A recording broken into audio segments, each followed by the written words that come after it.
È stato presentato a Padova il nuovo film del regista Antonello Bellucco, Rosso Istria, le cui musiche saranno composte dal cantautore romano Simone Cristicchi, anche lui a Padova, impegnato per le 5 serate al Teatro Verdi con il suo magazzino 18, che racconta la storia dell'esodo giuliano-dalmata che tanto successo ha ottenuto nelle sue rappresentazioni in giro per l'Italia, in Istria, in America e sulla Rai, dopo il suo esordio a Trieste.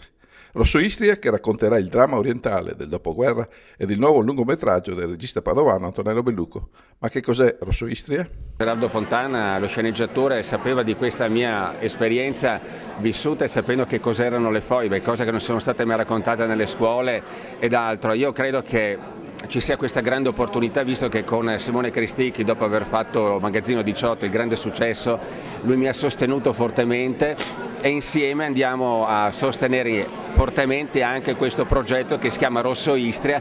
Lo dico tranquillamente che Rosso è la terra dell'Istria ed era la tesi di Norma Cossetto, la quale voleva portare l'amore per la sua terra, quella terra che è stata strappata a un'infinità di italiani. Norma era una ragazza come tutte le altre, nella sua bontà, nella sua gentilezza, nella sua sincerità di essere donna, di voler vivere come tutte le persone. Ha avuto solamente la disgrazia di avere un padre che era fascista, come erano fascisti tutti allora.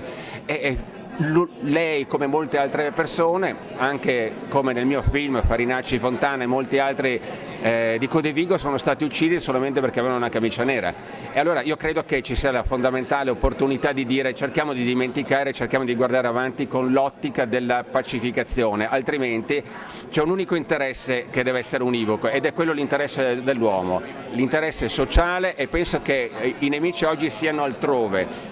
Il passato deve essere messo sul tavolo e questo tavolo possa essere analizzato, visto e conosciuto da tutti. Non c'è più nulla da nascondere, cerchiamo di essere onesti, cerchiamo di essere liberi da queste costrizioni ideologiche. Lungometraggio che verrà girato principalmente a Padova e che racconta tra l'altro la storia di Norma Cossetto, la giovane studentessa istriana di 23 anni di Santa Domenica, dove è anche sepolta, laureanda all'Università di Padova, barbaramente violentata ed infoibata dai partigiani titini ed insignita della medaglia d'oro al valore civile del Presidente della Repubblica Carlo Azeglio Ciampi. Dopo il successo di Magazzino 18, anche a Padova, ora un film sull'Istria con le tue musiche. La realtà è che soltanto uno sparuto numero di persone di fazioni estreme, sia di destra che di sinistra, hanno avuto a che ridire. La grande massa di persone, stiamo parlando di 70.000 spettatori che hanno assistito allo spettacolo, insomma non hanno avuto da ridire su questo lavoro, anzi lo hanno apprezzato molto. Quindi io mi baso ovviamente sulle critiche, ma anche sugli applausi, sulle standing ovation che avvengono ogni sera nei teatri, anche qui a Padova ogni sera.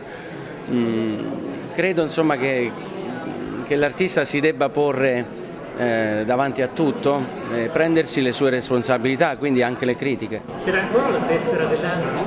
La tessera mi è stata regalata nel 2010 come socio onorario.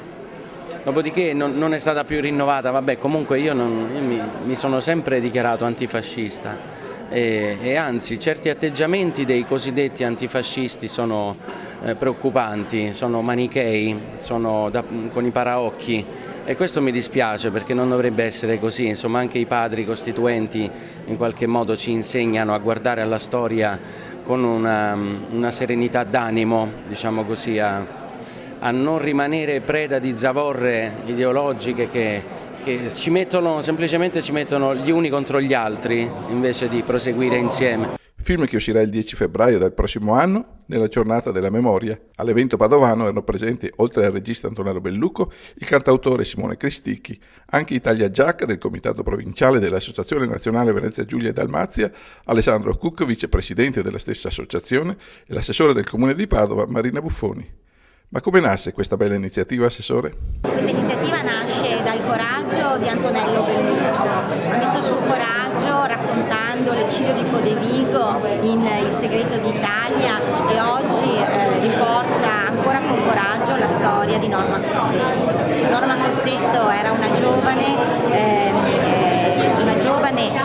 dalmata che aveva l'unica colpa di essere italiana. Fu brutalmente uccisa da 17 partigiani titini